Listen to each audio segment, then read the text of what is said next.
Breaking news, এই মুহূর্তে breaking news আসছে। আগরতলা থেকে কলকাতা আসছিল একটি ইন্ডিগোর ফ্লাইট, তার পাখায় পাখির ধাক্কা লেগে যায়। পাখায় পাখির ধাক্কা লেগে যায়, তার জন্য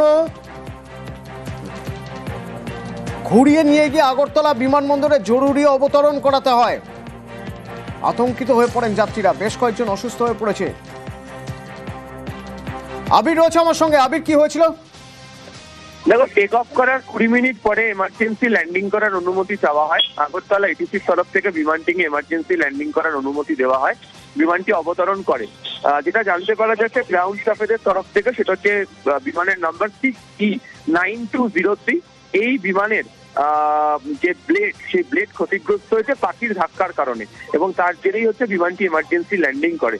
এবং যেভাবে বিমানটি অবতরণ করে তাতে যাত্রীদের কয়েকজনের আঘাত লেগেছে, এবং কিছুক্ষণ আগে পর্যন্ত পাওয়া খবর যে নতুন করে কোনো বিকল্প বিমানের ব্যবস্থা করতে পারা যায়নি। তবে সংস্থার তরফ থেকে উল্লেখ করে দেওয়া হয়েছে যে বিকল্প বিমান তাদেরকে দেওয়া হবে। যাত্রীরা আতঙ্কিত হয়ে পড়েছিলেন, ফলে স্বাভাবিকভাবেই উত্তর পূর্ব ভারতের অন্যতম এয়ারপোর্ট হচ্ছে আগরতলা, এবং বিমানবন্দরের সম্প্রসারণের পর আধুনিকীকরণও করা হয়েছে। কিন্তু আজকের এই গোটা ঘটনার ফলে যাত্রীদের মধ্যে আতঙ্ক ছড়িয়ে পড়ে। ধন্যবাদ।